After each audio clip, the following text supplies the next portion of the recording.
নজর রাখবো পরবর্তী সংবাদে। বহু বছর পর গোপন তথ্য ফাঁস করলেন সৌরভ গাঙ্গুলি। প্রাক্তন পাক প্রেসিডেন্ট পারভেজ মোশাররফের ধমক শুনেছিলেন সৌরভ গাঙ্গুলি। তৎকালীন অধিনায়ককে হঠাৎ করে ধমকই বা কেন দিয়েছিলেন পারভেজ মোশাররফ? গোটা বিষয় সম্পর্কে বিস্তারিত জানবো। আমাদের সাথে রয়েছে প্রতিনিধি বিপ্লব চন্দ্র। বিপ্লব দা, প্রাক্তন পাক প্রেসিডেন্ট পারভেজ মোশাররফ ধমক শুনিয়েছিলেন সৌরভ গাঙ্গুলিকে। তৎকালীন ইন্ডিয়ার অধিনায়ককে হঠাৎ করে কেনই বা ধমক দিয়েছেন তিনি?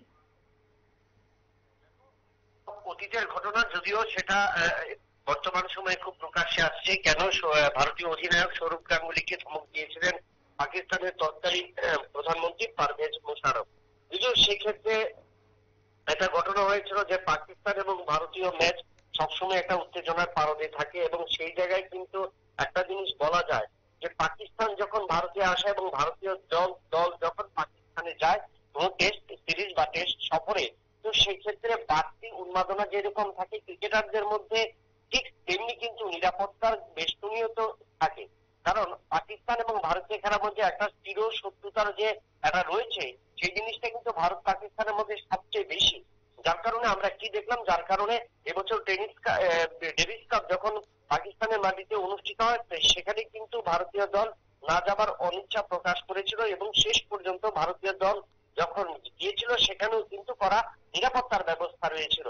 এবং সেই ক্ষেত্রে এইরকমই ঘটনা ঘটেছিল, এবং যেখানে কিন্তু স্টেডিয়াম ছেড়ে এবং না জানিয়ে কিন্তু সৌরভ গাঙ্গুলি তারা এবং ভারতীয় দলের বেশ কয়েকজন ক্রিকেটার কিন্তু সেখানে হোটেল ছেড়েছিলেন, এবং যার কারণে কিন্তু পারভেজ মোশাররফ অর্থাৎ তখনকার তৎকালীন প্রধানমন্ত্রীর কাছ থেকে কিন্তু তাকে ধমক খেতে হয়েছিল।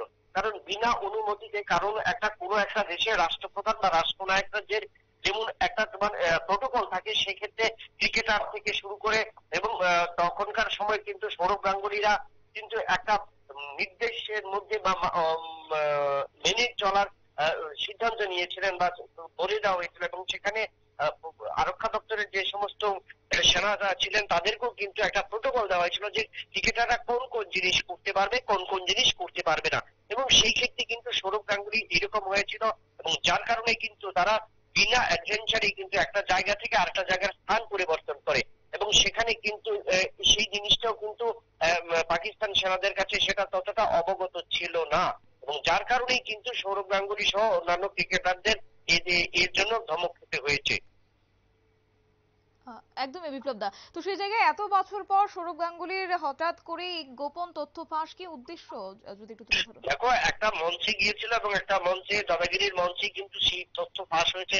আমরা অনেক কিছু জানি, নিজেদের ক্ষেত্রে আমরা যেটা দেখি ব্যক্তিগত কারণে, আমাদের পারিবারিক ও ব্যক্তিগত ভাবে কোনো একটা জিনিস যখন হয়ে থাকে সেটা কিন্তু আমরা এই সময়ে সবার কাছে সেটা বক্তব্যটা তুলে ধরতে পারি না।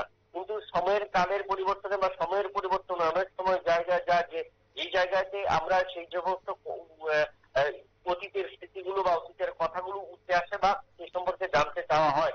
তো সেই ক্ষেত্রে তোমার জীবনে বা আমাদের জীবনে, প্রত্যেকের জীবনে একটা স্মরণীয় ঘটনা থাকে, এবং সেই স্মরণীয় ঘটনার কিন্তু প্রলাপ আলাপ উঠে এসেছিল দাদাগিরি মঞ্চে, এবং সেখানেই কিন্তু সৌরভ গাঙ্গুলি কিন্তু সেটা অকপটে স্বীকার করেছিলেন।